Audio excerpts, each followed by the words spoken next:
Welcome back. It's Kovacs Report, and it's time for another number one. It is a week of number ones, this time from Image, with Patrick Kindlon and Maurizio Rosenzweig's Gehenna Naked Aggression. Now, this Frank Miller-esque cover absolutely pulled me in, and I thought, yeah, I like that. I'm going to read this book, and here we are. I'm going to go through it page by page, give my thoughts. There will be spoilers. Please read the book first if you don't want it spoiled. And of course, if you like the video, give it a like. And if you really like the video, how about subscribing? That would really help too, and it would make me very happy. Now, let's dive straight in.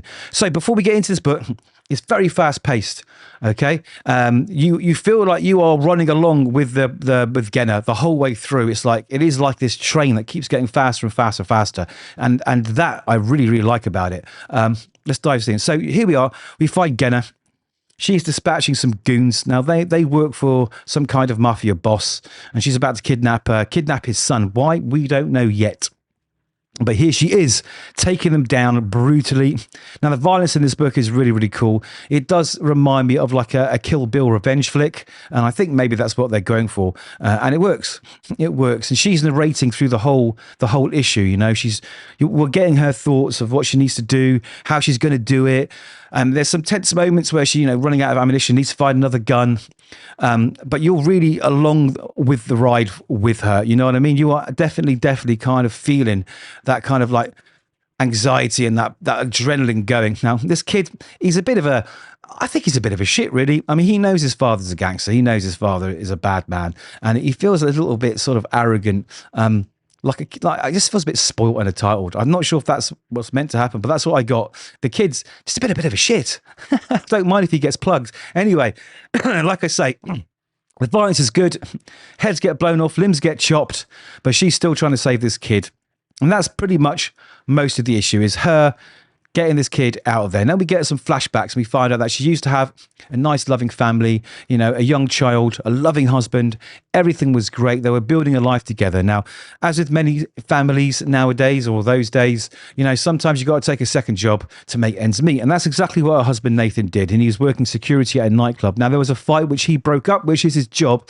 And in the process, he actually knocked one of these guys out. Unfortunately, this guy was connected. Yep. He was a made man. He was in the mafia. So, of course, that has brought some doom and destruction to their little family's door. And he was murdered. From that point, I think that is the main motivation for Gehenna. I think she's out there either getting revenge on the people that murdered her husband, or she's become a mercenary that hunts down. She's like a female Punisher, maybe. I'm not sure. But it's good. I really enjoyed it. We meet these two other ladies here. One that needs to buy a new shirt, quite clearly.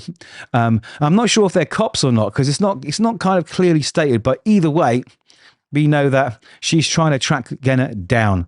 Now, I don't know whether that's to put a bullet in her head or put her in jail. I do not know. I'm just still not sure if they're the good guys or the bad guys. But I don't think there's any good guys in this book, to be honest.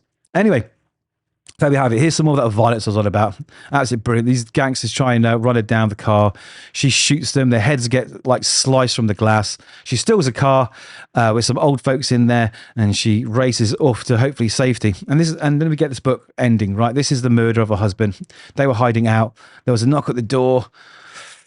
He just got absolutely wasted. And there she is, in terror, holding her child, keeping him or her safe. And we end with one word, which is blood. So I guess this is a revenge story. Now, I liked it. It didn't blow me away like some of the other books this week, but I liked it. It reminds me of 2000 AD for some reason. It reminds me of some old stories from 2000 AD, the art style, the storytelling style, but it's good. Right, I've got nothing bad to say about it at all. I'm looking forward to issue 2. I want to find out more about Gehenna, more about her past, and I'd like to see what happens with this kid. But there we go. Those are my thoughts. Please do let me know yours. Don't forget to subscribe. I'd really appreciate it. So read more comics. Until then, we'll see you in the next review.